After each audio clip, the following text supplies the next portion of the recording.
All right, let's talk about something that is without a doubt going to happen to every single one of us, no exceptions. See, it's not a question of if, it's just a matter of when. We're talking about preparing for a guy named Murphy, and trust me, you do not want to meet this guy unprepared. We all know the saying, right? Anything that can go wrong will go wrong. But what if you think about it like this? It kind of changes things. Imagine Murphy isn't just some cosmic rule. Imagine he's a real person, this little gremlin who's just waiting for the absolute worst moment to rock up at your front door. Today, we're going to build your defense plan. To show you exactly how he operates, let me tell you a little story, a personal one. It's about a little run-in I had with Murphy not too long ago, and it all started so innocently, with a trip to the mechanic for what they called a minor service. Now, I was braced for it. I was thinking, okay, maybe a couple of grand. But the first quote that came back, well, it was already a little bit higher than I was hoping for. 3,500 rand.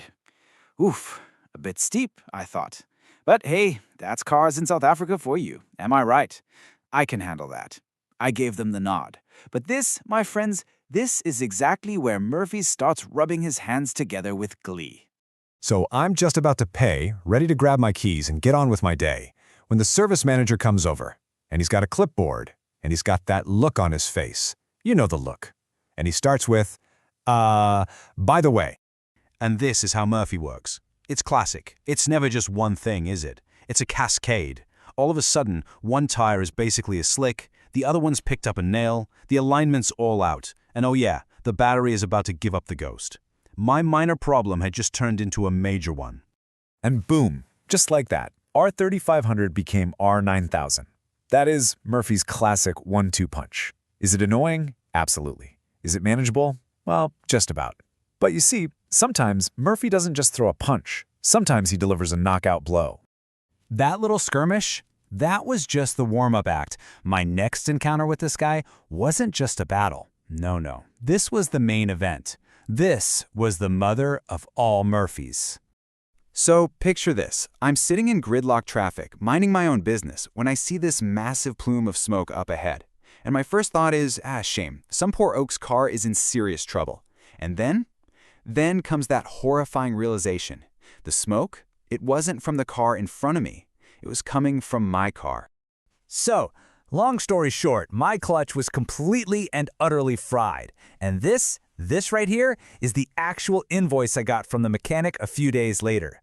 Just take a second and look at all those line items. Every single one of them is like a tiny dagger straight to the wallet.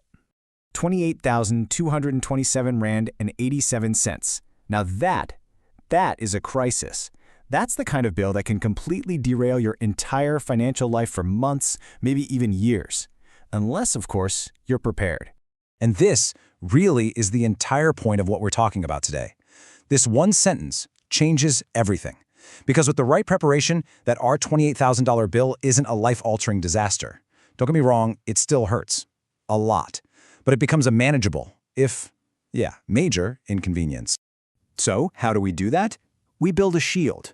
We create a weapon that is specifically designed to fight off Murphy and his attacks. We build an emergency fund.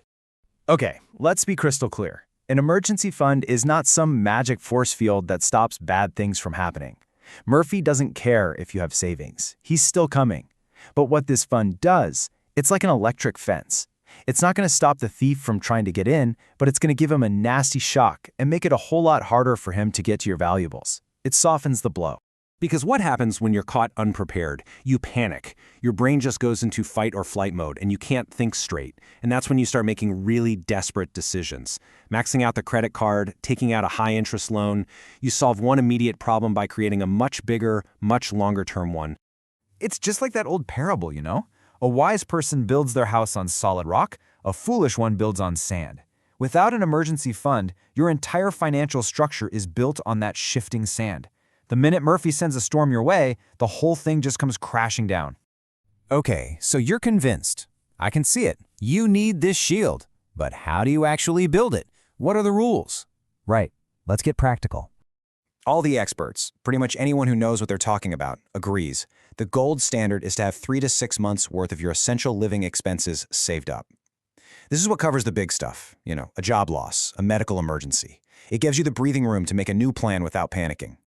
Now, this next rule is absolutely non-negotiable. This money has one job and one job only: to save your bacon when Murphy shows up. It is not for a last-minute holiday to Derbs, it is not for the new iPhone, and it is definitely not for upgrading your TV. If you don't have the discipline here, you're basically leaving the front door wide open for disaster. So, where should you actually keep this money? Well, let's talk about where not to keep it. Do not keep it in your everyday check account. The temptation to just dip into it for a takeaway or a night out is just way too high. Instead, you've got to put it somewhere that's safe and just slightly out of reach. Think of a money market account or a 24-hour notice deposit. It's accessible, but it's not too accessible. And this is a really critical rule. Whatever you do, do not invest your emergency fund in the stock market. The whole point is that you need quick, reliable access to cash. When your geyser bursts at 2 in the morning, you can't exactly log into your app and try to sell some shares. You need liquid cash ready to go right now. So, you have your shield, you know the rules of the fight. And that brings us to the final, inevitable confrontation, the standoff. It's you versus Murphy. Make no mistake about it, this isn't some abstract concept. Murphy knows exactly who you are. He knows your car's weaknesses, he knows about that tiny little crack in your foundation, and he is just waiting for that moment when you're distracted, when you're feeling comfortable, and you least expect it. So the final question is really a simple one. He is on his way. He will knock on your door. And when he does, are you going to be the person who panics, the one who goes into debt, the person whose world gets turned completely upside down? Or are you going to be the person who can look him in the eye, write the check, and turn a full-blown crisis into nothing more than an inconvenience? The choice is yours. Will you be ready?